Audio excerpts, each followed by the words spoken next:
बस मैं ये सोच रही थी मेरी कोई गलती नहीं, बस ऐसा क्यों हुआ, तो मैं जिंदा नहीं रहूंगी। जिस दिन मुझे होश आया, जब मैं जो हॉस्पिटल से निकली, तो मैंने उस दिन सोच लिया तो मैं अपने को मार दूंगी या मेरी शादी उसके साथ कर देना, तो उसको मार दूंगी। बस मेरे दिमाग में ये चल रहा था कि उसने मेरे साथ ऐसा किया, मैं भी उसको ऐसा करूँ।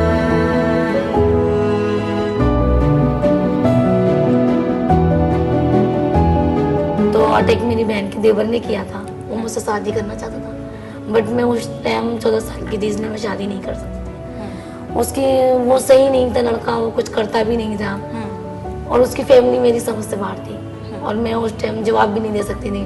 बहुत जिद करता था, टॉर्चर करता था मम्मी को, भाई को, कि मेरे साथ की शादी कर दो।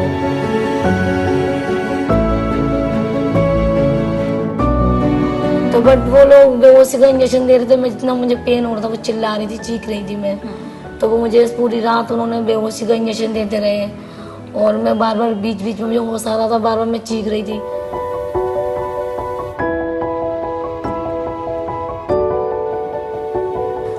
जब मुझे मेरी सर्जरी हुई मेरी, तो इतने हालात थे कि मेरे भाई को अपनी साइकिल गिरवी रखनी पड़ी उसने। साइकिल, जिस साइकिल पे वो चल के काम करता था, वो साइकिल वो गिरवी रख के आया, और मुझे हॉस्पिटल वाले मुझे बाहर नहीं आने दे रहे थे। वो मुझे बाहर नहीं निकाले थे कि हम छुट्टी नहीं करेंगे इस लड़की की जब तक पूरा पैसा जमा नहीं होगा।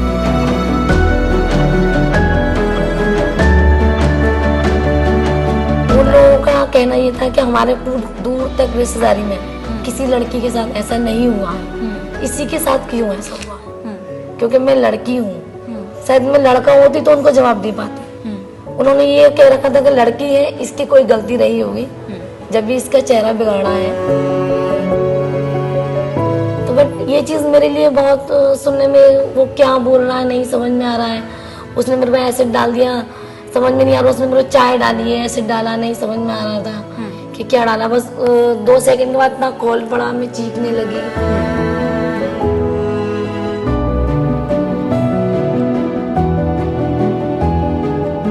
क्योंकि लड़की जब 10 बार लड़के का कहना पूरा करती है, एक बार ना करती है तो उसके साथ ऐसा होता है। उनका कहने का मतलब रीजन बहुत गंदा और बहुत गिरा हुआ वर्ड था उनका, जो जब मैं सुन रही थी तो मैं ये सोच रही थी कब मैं यहाँ से खड़ी हो जाऊं और मैं अपने को मार दूंगी, मैं अपने को फांसी लगा लूंगी या अपने को मैं मार दूंगी।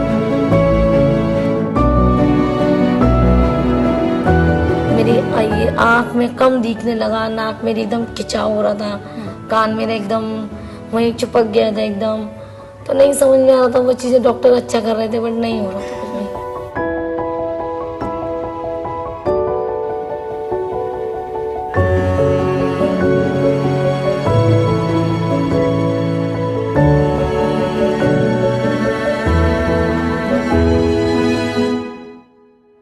दिल ते लगियां सट्टां वाले दर्द लुकाउणा सिख गए, चेहरे उत्ते रख के हासा असीं जिंदगी नूं जिउणा सिख गए। सत श्री अकाल, तुसीं देख रहे हो डेली पोस्ट पंजाबी ते मैं हां मनदीप कौर संधू। पंजाब तो आए हुए सा आगरे आके एक ऐसा रंग देखा, जिस रंग नूं असीं देखा ते तुहानूं भी दिखावांगे, तुहाडा दिल भी देख के अश अश कर उठेगा। बिल्कुल जी, असीं इस वेले जिथे बैठे हुए हां, ये आगरे दे विच है सिरोज हैग आउट कैफे। बिल्कुल जी, ये हैंग आउट कैफे उही कैफे है जिथे बहुत सारिया मुटियारां नूं एक वधिया प्लेटफॉर्म मिले। असीं अक्सर जो रेस्टोरेंट में जाने तो हमेशा यही तरजीह दी जाती कि बहुत सोहणिया सोहणिया साडे कैफे विच कुड़ियां होण, मुंडे होण, कामकाज करते होण, ताकि ग्राहक ज़्यादा आउण ते उन्हां दी एक खूबसूरती भी दिखे ते नाल दी नाल साडे खाण नूं भी बहुत लाइक किया जाए। पर इन्हां ने एक ऐसी मिसाल पैदा की है जिस नूं देख के हर एक दा दिल जड़ा इन्हों तारीफ करेगा ते नाल इन्हों दुआवां भी देगा। बिल्कुल जी, मैं गल कर रही हूँ उन्हां मुटियारां दी जिन्हां दे उपर तेजाबी हमला होया सी। सो उन्हां दी जिंदगी हनेरियां भरी हो गई सी, तो इस सिरोज कैफे ने उन्होंने एक नवीं जिंदगी दित्ती है। बिल्कुल जी, अज असीं उन्हां मुटियारां दे नाल गलबात भी करांगे। इस दे नाल मैं तुहानूं ये भी दस दिंदी कि इस कैफे दी एक बड़ी वधिया खासियत है।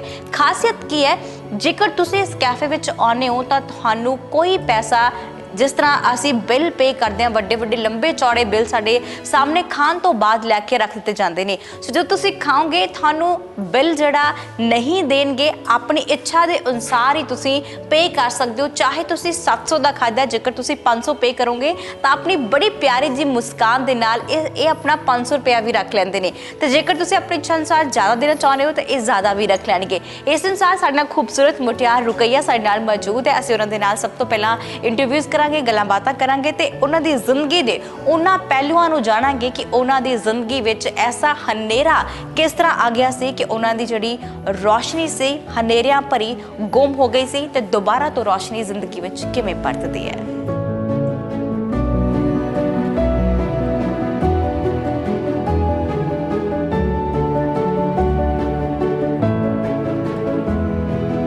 ਸੋ ਖੂਬਸੂਰਤ ਮਟਿਆਰ ਹੈ ਮੇਰੇ ਨਾਲ ਰੁਕਈਆ। ਰੁਕਈਆ, ਡੇਲੀ ਪੋਸਟ ਪੰਜਾਬੀ ਤੁਹਾਡਾ ਬਹੁਤ ਬਹੁਤ ਸਵਾਗਤ ਹੈ। ओके, सत श्री अकाल एंड वेलकम। थैंक यू जी। सो रुकैया ਦੀ ਜ਼ਿੰਦਗੀ ਦੇ ਵਿੱਚ ਬਹੁਤ ਸਾਰੇ ਉਤਰਾਅ ਚੜਾਅ ਆਏ ਨੇ। ਰੁਕੈया ਦੀ ਜ਼ਿੰਦਗੀ ਕਿਸ ਤਰ੍ਹਾਂ ਬਦਲਦੀ ਹੈ ਇਹ ਜ਼ਰੂਰ ਅਸੀਂ ਇਹਨਾਂ ਤੋਂ ਸੁਣਾਂਗੇ। ਸੋ ਰੁਕੈया, ਮੈਂ ਥੋੜੀ ਪੰਜਾਬੀ ਬੋਲਾਂਗੀ, ਜੇ ਤੁਹਾਨੂੰ ਨਹੀਂ ਸਮਝ ਆਏਗਾ ਤੁਸੀਂ ਮੇਰੇ ਨਾਲ ਗੱਲਬਾਤ ਕਰ ਸਕਦੇ ਹੋ।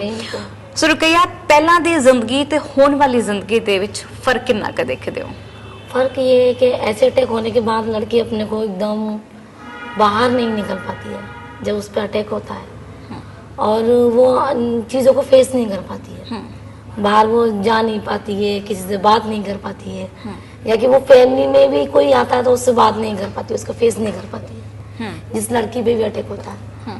बट जब शिरोज कैफे में हम आते हैं तो हम ये चीज़ें देखते हैं कि लड़कियों को अपने आप आगे बढ़ती हैं लड़कियां, जो उनके ड्रीम होते हैं उनके पूरे होते हैं, जो भी बात करना चाहती हैं लड़की अपने बात रखती हैं और करती हैं, तो शायद उनको बहुत बाहर अंदर से उनकी जो दब गई आवाज़ वो बाहर निकल के आती है और यहाँ आके फेस करती हैं हर चीज़ों को। तो वही चीज़ मैंने भी की है। जैसे मेरे पे अटैक हुआ था, मैं 14 साल की थी उस टाइम, बट बहुत छोटी थी मैं, तो अटैक मेरी बहन के देवर ने किया था। वो मुझसे शादी करना चाहता था, बट मैं उस टाइम 14 साल की थी, इसलिए मैं शादी नहीं कर सकती थी। उसकी वो सही नहीं था लड़का, वो कुछ करता भी नहीं था, और उसकी फैमिली मेरी समझ से बाहर थी, और मैं उस टाइम जवाब भी नहीं दे सकती थी।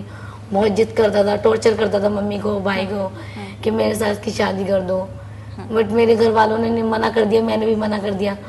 तो बोला कि अगर मेरी नहीं होगी मैं किसी की नहीं होने दूंगा। तो मैं बहुत 14 साल की थी ना, वो मेरे अटैक करा उसने, बोला मेरी होगी नहीं, मैं किसी की होने नहीं दूंगा। तो बट ये चीज़ मेरे लिए बहुत सुनने में, वो क्या बोल रहा है नहीं समझ में आ रहा है। उसने मेरे पे एसिड डाल दिया, समझ में नहीं आ रहा। उसने मेरे को चाय डाली है, एसिड डाला, नहीं समझ में आ रहा था कि क्या डाला। बस 2 सेकंड के बाद इतना कॉल पड़ा, मैं चीखने लगी, चिल्लाने लगी कि मेरे ऊपर कुछ डाल दिया, इसने मेरे पे चाय डाल दी है, क्या डाल दी है। मम्मी मेरी आ गई, मेरी मम्मी ने देखा, मेरे जिया जी ने मुझे एकदम हार्ट किया, तो वो भी मेरे से जल गए। तो बोले इसके ऊपर एसिड तेजाब डाल दिया है, बोले इसके ऊपर तेजाब डाल दिया है। फिर मैं बेहोश हो गई। उसके बाद मुझे होश आया, मैं हॉस्पिटल मुझे ले जाया गया। तो वहाँ पर रीजन ये था, वहाँ के डॉक्टर को समझ में नहीं आ रहा था कि क्या है, क्योंकि पहले 2013 में शायद डॉक्टर भी नहीं समझते थे तेजाब से जलना क्या होता है। शायद मुझे ये लगता था कि मैं अलीगढ़ में अगर उस हॉस्पिटल में गई थी तो ऐसे पहली लड़की थी मैं जली भी, जो वो डॉक्टर भी नहीं समझ में आ रहे थे कि इसको किस तरह से ट्रीटमेंट दिया जाए। तो बट वो लोग बेहोशी का इंजेक्शन दे रहे थे, मैं जितना मुझे पेन हो रहा था, वो चिल्ला रही थी, चीख रही थी मैं।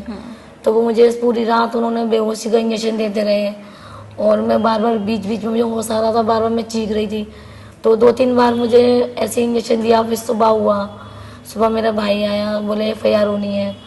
तो उन लोगों ने, जो मेरी बहन के ससुराल वाले, उन्होंने FIR नहीं होने दी। वो कहते नहीं, एकदम मिडिल क्लास के लोग होते हैं, बिल्कुल उनको दबा दिया जाता है। तो ऐसे ही मेरे भाई को डरा दिया गया कि तुम FIR करोगे तो तुम्हें ऐसे करेंगे, इस लड़की को टॉर्चर किया जाएगा, और उल्टे सीधे सवाल जवाब होंगे, ये वो सब कुछ ऐसे उनके सामने रखा गया ये बात। ਜਦੋਂ ਤੁਹਾਡੇ ਤੇ ਅਟੈਕ ਹੋਇਆ ਸੀ ਉਸ ਦੌਰਾਨ ਤੁਸੀਂ ਆਪਣੀ ਭੈਣ ਦੇ ਘਰ ਸੀਗੇ? मैं बहन के घर पे थी, सिस्टर के घर पे थी अपनी। मैं अपनी सिस्टर के घर पे गई थी, उसके एक बच्चा मिसकैरेज हुआ था। मैं अपनी मम्मी के साथ गई थी उसको देखने के लिए। तो उसने सोचा यहीं पर उसके साथ ऐसा किया जाए कि ये जाने के लायक ना रहे, और मैं ऐसा कुछ कर दूंगी यहीं कि या तो ये मर जाए, या फिर ये इस चीज के लिए हो जाए कि ये मेरे लायक हो जाए। उसने इसलिए अपने घर बुला के मुझे ऐसा किया। मेरे ऊपर। ਜਦੋਂ ਤੁਹਾਡੇ ਤੇ ਅਟੈਕ ਹੋਇਆ ਸੀ ਤੁਸੀਂ ਹਸਪੀਟਲ 'ਚ ਸੀ, ਦਾਖਲ ਸੀ, ਤੁਹਾਡਾ ਇਲਾਜ ਚੱਲ ਵੀ ਰਿਹਾ ਸੀ, ਉਸ ਦੌਰਾਨ ਘਰ ਵਾਲਿਆਂ ਦਾ ਕੀ ਹਾਲਾਤ ਸੀ? ਮੰਮਾ ਪਾਪਾ ਕੀ ਕਿੱਦਾਂ ਦੇਖਦੇ ਸੀ मेरे ਤੁਹਾਨੂੰ? पापा तो नहीं थे, मेरे पापा की तो डेथ बहुत मैं छोटेपन में हो गई थी, मम्मा थी। बट मम्मी मेरे साथ, जैसे मुझे लग रहा था कि शायद मेरे पर अटैक हुआ, मुझसे ज्यादा उन पे अटैक हुआ है। और मैं जिया जी को देख रही थी कि उनको वो जल गए थे, वो अपने को नहीं देख रहे थे, वो मुझे देख रहे थे कि अब हो क्या गया है, इसको किस तरह सही करेंगे। मम्मी बार बार बेहोश हो जाती थी मुझे देख देख के, तो मम्मी को ले जाया गया, मुझसे दूर ले गए कि लड़की सही हो जाएगी, तुम्हारी सही हो जाएगी। उनको कोई नहीं बता रहा था कि इतना कुछ हो गया है मेरे साथ, उनको मुझसे दूर रखा जा रहा था, कोई मेरे पास नहीं आ रहा था कि मुझे हुआ क्या है। बस वो डॉक्टर ही जो देख रहे थे, मुझे देख रहे थे। बस सुबह जब मेरा भाई आया तो उन्होंने देखा, उन्होंने सोचा कि क्योंकि अटैक जिसके घर में भी होता है, शायद पहली बार वो चीज़ें सामने आती है, नहीं समझ में आता है कि ऐसा कुछ होगा। वो ये सोच रहे थे कि इतने कुछ जल गई है, सही हो जाएगी, हॉस्पिटल में भर्ती करा देंगे, मगर कुछ चीज़ें बहुत कुछ बिगड़ गया। वो बिगड़ता जा रहा था मेरे अंदर। मेरी ये आँख में कम दिखने लगा, नाक मेरी एकदम खिंचाव हो रहा था, कान मेरे एकदम वहीं चिपक गया था एकदम। तो नहीं समझ में आ रहा था, वो चीज़ें डॉक्टर अच्छा कर रहे थे बट नहीं हो रहा था कुछ भी। तो फिर मेरा भाई मुझे आगरा लिया है, दूसरे 2-3 दिन में अस्पताल में रही, उसके बाद मुझे आगरा लिया है। आगरा में मुझे ट्रीटमेंट दिया गया यहाँ पर, बट वहाँ पर भी कुछ सही नहीं हो रहा था ट्रीटमेंट। फिर मुझे बोले कि इस लड़की को घर ले जाओ, हमारी समझ में नहीं आ रहा है, लड़की बहुत चिल्लाती है, ऐसे लड़की को नहीं रखेंगे हम, ऐसा कुछ करेगी, इतना मेरी कुछ समझ में नहीं आ ਤੁਹਾਡੇ रहा। ਦਰਦ ਹੁੰਦਾ ਸੀ? बहुत दर्द हो रहा था, नहीं समझ में आ रहा था ऐसा क्या हो गया मेरे अंदर कि मैं ये चाह रही थी कि मेरे चेहरे को कोई मुझे दिखा दे, शीशा दिखा दे कि मैं क्या हुआ है मेरे अंदर। जब मैं हाथ लगा रही थी तो मुझे इतना लग रहा था कि मेरे पूरा चेहरे से 2 हो गए, मेरे चेहरे के खिंच गया है चेहरा। बार बार भाई जब मेरे पास आता था तो मैं भाई से बोलती थी, भैया मुझे क्या हुआ है, पहले ये बताओ, मुझे चेहरा मुझे दिखा दो। तो मेरा भाई बोला कि अगर तुम्हें चेहरा देखना है तो उसके साथ फिर इतनी हिम्मत रखो कि उसको देखने की हिम्मत करना, उसको देखने की। तो मेरे भाई ने मुझे आईना दिखाया, बोले तुम जल गई हो, कोई बात नहीं, हम तुम्हें ठीक कराएंगे। बट मैंने सोचा था कि शायद मैं सही हो जाऊंगी। ਜਦੋਂ ਤੁਸੀਂ ਪਹਿਲੀ ਵਾਰ ਸ਼ੀਸ਼ਾ ਦੇਖਿਆ ਸੀ तो नहीं समझ में आ रहा था कि क्या हुआ है मेरे चेहरे पे। बार बार पूछ रही थी कि मैं सही हो जाऊंगी मैं। मेरा भाई बोला था कि सब बोल रहे थे कि सही हो जाएगी, डॉक्टर बोले सही हो जाएगी बेटा, कुछ ऐसी बात नहीं है। मगर वो चीज़ें नहीं समझ में आ रही थी। वो तो बोल रहे थे सही थे, उन लोगों का उस टाइम वो लोग कह रहे थे सही हो जाऊंगी, कोई बात नहीं, सोचा सही हो जाऊंगी। फिर काफ़ी दिन गुजरते गए, जब परिवार में लोग वहाँ आते थे तो मुझसे नहीं मिलते थे वो लोग, और ना ही मेरे बारे में पूछते थे कि इसको क्या हुआ है। और वो लोग आते थे तो मैं फेस कवर कर लेती थी और किचन में चली जाती थी। तो ना वो लोग पूछते थे क्या हुआ है, और जो सुनते थे मेरे परिवार वाले तो बोलते थे कहीं ना कहीं इसकी गलती रही होगी, अरे यही ऐसी होगी जब भी इसके साथ ऐसा हुआ है। जाके मेरे खुद परिवार वाले सब बोलते, सिर्फ एक मेरा माँ और ये मेरा भाई वहाँ मुझे सपोर्ट के लिए रहा, तो पूरा परिवार ये बोलता था कि मेरी ही गलती थी वहाँ पर।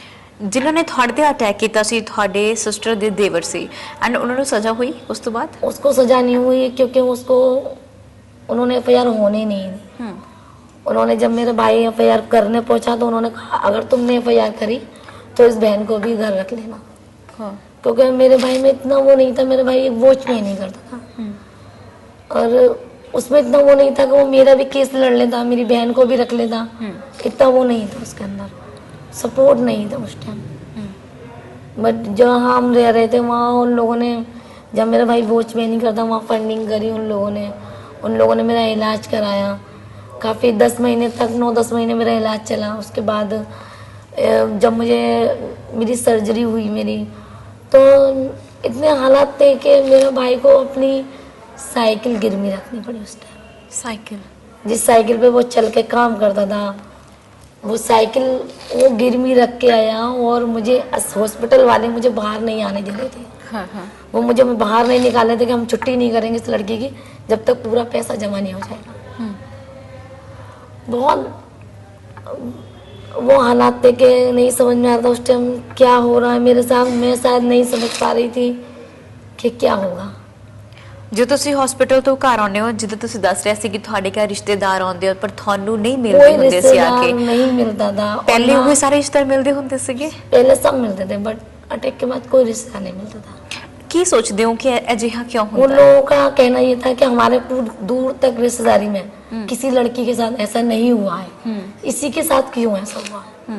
क्योंकि मैं लड़की हूँ, शायद मैं लड़का होती तो उनको जवाब दे पाती। उन्होंने ये कह रखा था कि लड़की है, इसकी कोई गलती रही होगी जब भी इसका चेहरा बिगाड़ा है। क्योंकि लड़की जब 10 बार लड़के का कहना पूरा करती है, तो एक बार ना करती है तो उसके साथ ऐसा होता है।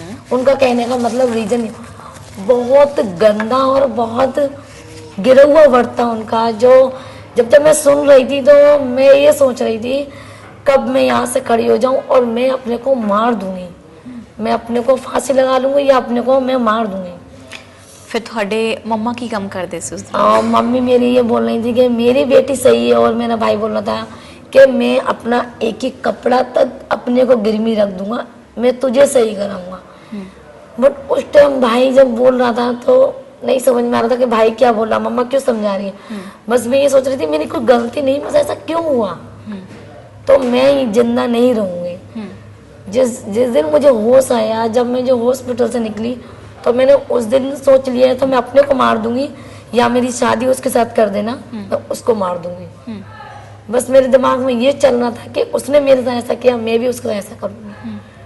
बट मैंने कहा भाई से कुछ साल भर बाद, जब मैं 16 साल की हो गई, 2 साल बाद, तो मैंने कहा भाई मेरी शादी, अगर वो शादी करने हो गया था ना, तो तुम मेरी शादी उसके साथ कर दो और मैं भी उसके साथ ऐसा करूंगी। तो बोले कि वो एक लड़का था और तू एक लड़की है। उन्होंने मुझे वहीं वो लड़की वाला वर्ड समझा दिया, क्योंकि मैं कमजोर हूँ, लड़की का वर्ड उन्होंने मुझे समझाया कि उसके आगे फैमिली नहीं है, तेरे आगे फैमिली, क्योंकि उसके माँ बाप नहीं थे और मेरे लिए मेरा भाई मेरे लिए बहुत बड़ा परिवार था। तो उन्होंने कहा तू उसके ऊपर छोड़ दे, ऊपर वाले के ऊपर, वो बदला अपने आप हो जाएगा, तू अपनी आगे की लाइफ अपने आप खुद देख कि तुझे क्या करना है। जब जिस लड़के ने आप पे अटैक किया था, अब वो कहाँ है आपको पता? वो मुझे मालूम है, वो दिल्ली में है।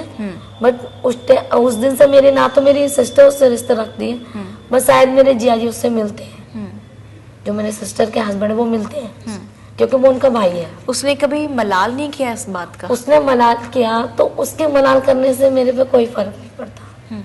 अगर वो मलाल करता है तो उसको अगर कोई बात थी तो वो आके मुझसे बात करता, माफी और वो इंतजार करता कि मैं इस लायक हो जाती। वो 2 साल बाद 3 साल बाद मुझसे बात करता। उस टाइम मैं 14 साल की थी, क्या मेरी समझ में आ पा रहा था कि वो मुझसे शादी करने को बोल रहा है, कि वो मुझसे प्यार करता है, कि वो प्यार था, मेरी समझ से बाहर था।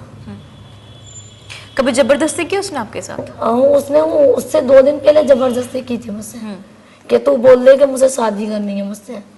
तो मैंने कहा अगर मुझसे बात क्या कर रहा है, मुझे गंदा लग रहा था। मैं रोने लगी। जब मैंने भाई से बोला तो भाई बोला मुझे समझाएंगे। मैंने उसको समझाया था और उसके दिमाग में तो यही चल रहा था कि ये मेरी है, ये मुझसे शादी होने नहीं देंगे अब ये लोग मुझे समझा रहे थे, क्योंकि उस टाइम वो 20 साल का था, मैं 14 साल की थी। फिर ਤੁਹਾਡਾ ਵਿਆਹ ਹੁੰਦਾ है किसी होर नाल? मेरा उसके बाद 10 साल बाद मेरी शादी हुई। करीब में 20-22 साल की हो गई जब मेरी शादी हुई। तो शादी भी हुई, मेरा एक बेटा है और बहुत प्यारा सा बेटा है। और 2013 से जब मैं यहाँ जुड़ी हूँ तो शायद मैंने अपना जिंदगी, जो मेरा अटैक हुआ था, मैं उस चीज़ को भूल चुकी हूँ। 2013 से मैं सब कुछ भूल गई हूँ।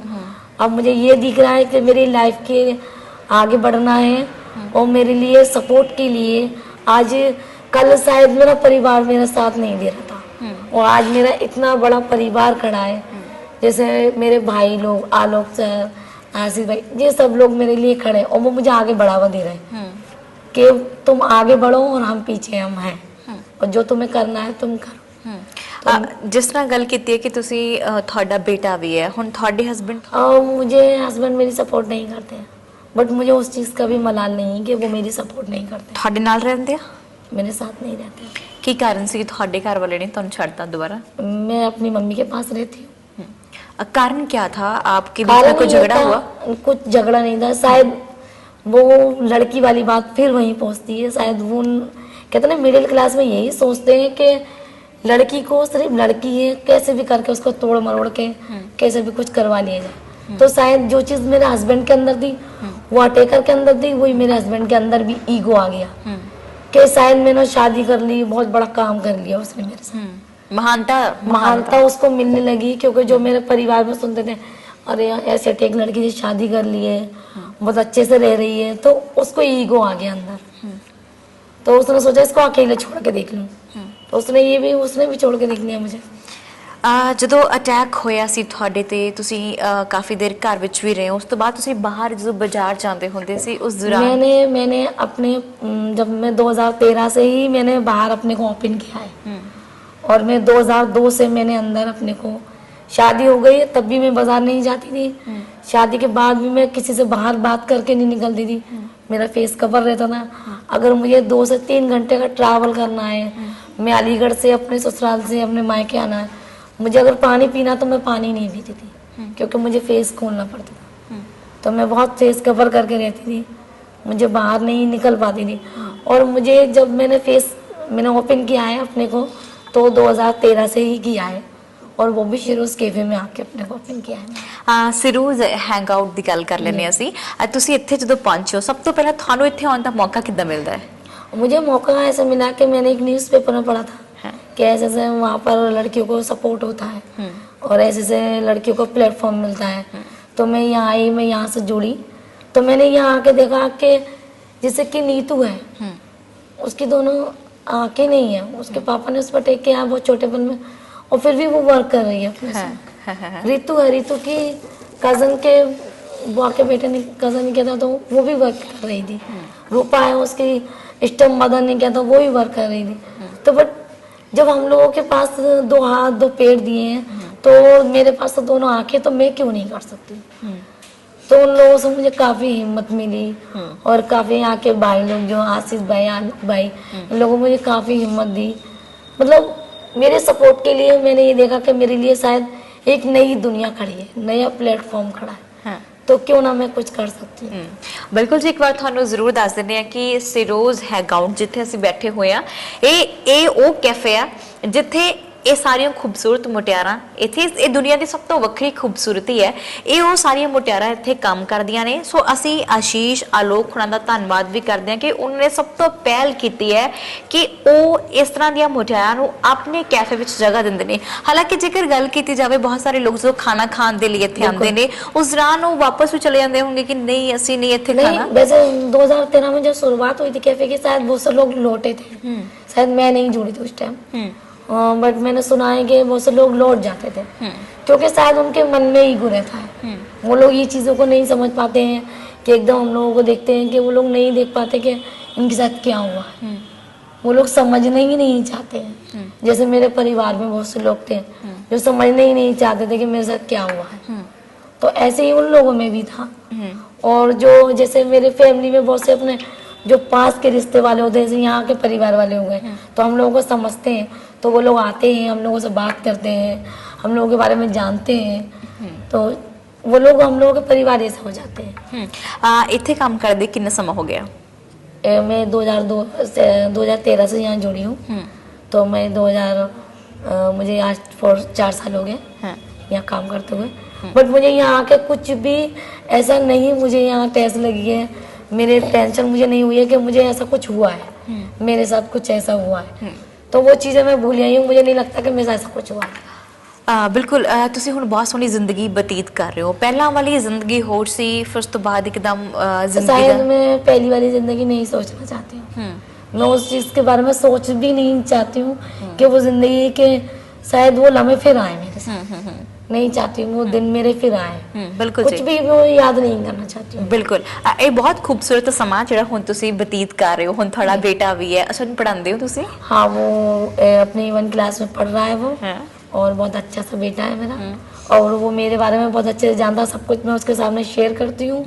जब वो कैफे में आता है उसके सामने मेरी स्टोरी होती है, डॉक्यूमेंट्री होती है, सब वो मेरे बारे में जानता है, वो मेरे बारे में अपने स्कूल में ही बताता है कि मेरी मम्मी को बड़ा अटैक हुआ था, मेरी मम्मी फाइटर्स है, मेरी मम्मी ये वो सब वो मेरे बारे में अपने दोस्तों को भी बताता। अब बहुत सारिया कुड़ियां ने जो ਤੁਹਾਡੇ ਵਰਗੀਆਂ ਨੇ बहुत सारिया कुड़ियां ते अटैक भी होए ने वो छेती हिम्मत हार जांदियां ने उन्हें की कहना चाहूंगी? तो मैं ये चाहती हूँ कि अटैक उनके साथ कुछ भी हुआ है तो उनके चेहरे पे हुआ है, मतलब उनके जो अंदर दिल में सुंदरता है ना उस पर नहीं हुआ है, अटैक चेहरे पे हुआ है। जो हमारे अंदर ड्रीम है वो तो हमें पूरे करने हैं ना, हमारे हाथ पैर है, हमें आगे बढ़ना है, ना कि हमें पीछे के बारे में सोचेंगे तो हम कुछ नहीं कर पाएंगे। तो हमें आगे बढ़ना है और दिखाना है जिसने हमारा ऐसा किया है कि हम भी एक लड़की है, कुछ कर सकते हैं। मतलब लड़की लड़की वाला बात होती है ना, तो हम कुछ कर सकते हैं, उस चीज़ों को भूल के हमें आगे बढ़ना है।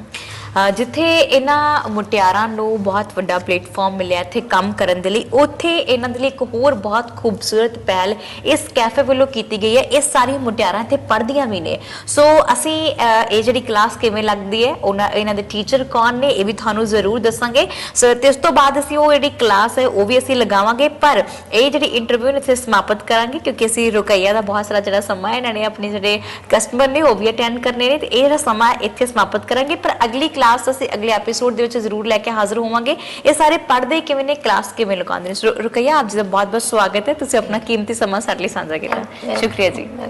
ਸੋ ਬਿਲਕੁਲ ਜੀ, ਅਸੀਂ ਰੁਕਈਆ ਦੇ ਨਾਲ ਗੱਲਬਾਤ ਕੀਤੀ ਹੈ ਤੇ ਅਗਲੀਆਂ ਤਸਵੀਰਾਂ ਅਗਲਾ ਐਪੀਸੋਡ ਤੁਹਾਨੂੰ ਜ਼ਰੂਰ ਦਿਖਾਵਾਂਗੇ। ਪਰ ਇਸ ਤੋਂ ਪਹਿਲਾਂ ਮੈਂ ਜ਼ਰੂਰ ਕਹਿਣਾ ਚਾਹਾਂਗੀ, ਅਸੀਂ ਬਹੁਤ ਸਾਰੇ ਗਿਲੇ ਸ਼ਿਕਵੇ ਰੱਖਦੇ ਹਾਂ ਕਿ ਸਾਡੀ ਜ਼ਿੰਦਗੀ ਦੇ ਵਿੱਚ ਬਹੁਤ ਸੁੱਖ ਨੇ ਜੋ ਸਾਨੂੰ ਨਹੀਂ ਮਿਲੇ, ਜਾਂ ਬਹੁਤ ਛੇਤੀ ਅਸੀਂ ਆਪਣੇ ਘਰਦਿਆਂ ਦੇ ਨਾਲ ਲੜਾਈ ਝਗੜਾ ਕਰਨ ਤੋਂ ਬਾਅਦ ਅਸੀਂ ਆਪਣੀ ਜ਼ਿੰਦਗੀ ਨੂੰ ਖਤਮ ਕਰ ਲੈਂਦੇ ਹਾਂ। ਪਰ ਰੁਕਈਆ ਵਰਗੀਆਂ ਹੋਰ ਬਹੁਤ ਸਾਰੀਆਂ ਮੁਟਿਆਰਾਂ ਨੇ ਜੋ ਕਿ ਇਸੇ ਹੀ ਤੇਜ਼ਾਬੀ ਹਮਲੇ ਦਾ ਸ਼ਿਕਾਰ ਵੀ ਹੋਈਆਂ ਨੇ, ਪਰ ਆਪਣੀ ਜ਼ਿੰਦਗੀ ਨੂੰ ਅੱਗੇ ਲੈ ਕੇ ਜਾ ਰਹੀਆਂ ਨੇ, ਇਸ ਜ਼ਿੰਦਗੀ ਨੂੰ ਅੱਗੇ ਵੀ ਵਧਾਉਂਦੀਆਂ ਨੇ। ਸੋ ਇਹ ਨੇ ਉਹ ਫਾਈਟਰ। ਇਹਨਾਂ ਫਾਈਟਰਾਂ ਤੋਂ ਸਾਨੂੰ ਵੀ ਆਪਣੀ ਜ਼ਿੰਦਗੀ ਨੂੰ ਅੱਗੇ ਵਧਾਉਣਾ ਕਿਸ ਤਰ੍ਹਾਂ ਹੈ ਇਹ ਸਿੱਖਣਾ ਚਾਹੀਦਾ ਹੈ। ਜ਼ਿੰਦਗੀ ਬਹੁਤ ਖੂਬਸੂਰਤ ਹੈ, ਇਸ ਨੂੰ ਖੂਬਸੂਰਤ ਜਿਉਣਾ ਕਿਸ ਤਰ੍ਹਾਂ ਹੈ ਇਹ ਸਾਡੇ ਤੇ ਨਿਰਭਰ ਕਰਦਾ ਹੈ, ਨਾ ਕਿ ਉਹਨਾਂ ਲੋਕਾਂ ਤੇ ਨਿਰਭਰ ਕਰਦਾ ਹੈ ਜਿਨ੍ਹਾਂ ਤੋਂ ਅਸੀਂ ਗਿਲੇ ਸ਼ਿਕਵੇ ਰੱਖਦੇ ਹਾਂ ਜਾਂ ਉਮੀਦਾਂ ਰੱਖਦੇ ਹਾਂ। ਇੱਕ ਨਵੀਂ ਉਮੀਦ ਦੇ ਨਾਲ ਫਿਰ ਤੋਂ ਹਾਜ਼ਰ ਜ਼ਰੂਰ ਹੋਵਾਂਗੇ। ਸਹਿਯੋਗੀ ਸਾਥੀ ਪਰਵਿੰਦਰ ਸਿੰਘ ਦੇ ਨਾਲ ਮਨਦੀਪ ਕੌਰ ਸੰਧੂ, ਆਗਰਾ ਤੋਂ। ਸਤਿ ਸ਼੍ਰੀ ਅਕਾਲ।